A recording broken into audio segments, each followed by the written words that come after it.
નમસ્કાર દર્શક મિત્રો, આપ જોઈ રહ્યા છો મુંબઈ તરંગ ન્યૂઝ. હું છું એન્કર અર્પિતા પટેલ. હવે જોઈએ અગત્યના સમાચાર.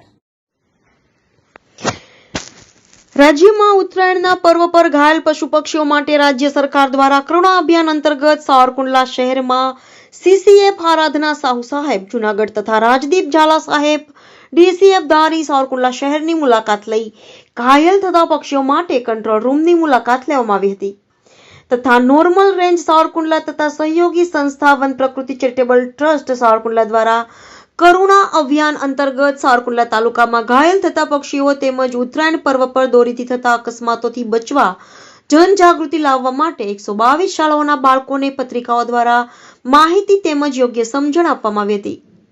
સાવરકુંડલા શહેર તથા તાલુકામાં પતંગના દોરાથી ઘવાયેલા પક્ષીઓને સહયોગી સંસ્થા વન પ્રકૃતિ ચેરિટેબલ ટ્રસ્ટ સાવરકુંડલા દ્વારા રેસ્ક્યુ કરી વધુ સારવાર માટે વન વિભાગના કંટ્રોલ રૂમ સુધી પહોંચતા કરી સારવાર પૂરી પાડવામાં આવી હતી. તેમજ પતંગના દોરાથી પશુ પક્ષી તથા માનવીઓના અકસ્માતો અટકાવવા સાવરકુંડલા શહેરના તમામ માર્ગો ઉપર કરુણા અભિયાન અંતર્ગત કામગીરી કરવામાં આવી હતી. આ કાર્યક્રમમાં વન વિભાગ, નોર્મલ રેન્જ સાવરકુંડલાના RFOPN ચાંદુ તથા સાવરકુંડલા શહેર તથા તાલુકામાં છેલ્લા ઘણા વર્ષોથી પર્યાવરણ તેમજ વાઇલ્ડ લાઇફ બચાવવા કામ કરતી સહયોગી સંસ્થા વન પ્રકૃતિ ચેરિટેબલ ટ્રસ્ટ સાવરકુંડલાના 23 સ્વયંસેવક મિત્રો દ્વારા 11 પક્ષીઓના જીવનો બચાવ કરવામાં આવ્યો હતો.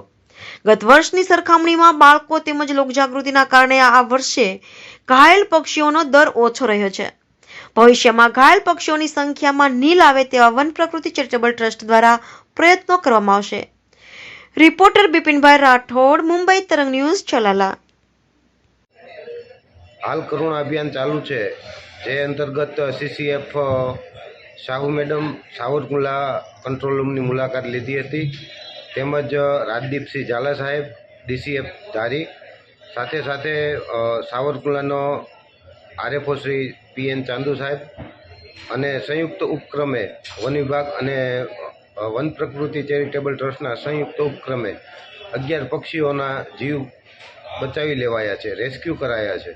ત્યારબાદ એને સારવાર અર્થે જે જરૂરી સારવાર છે તે હાલ ચાલુ છે.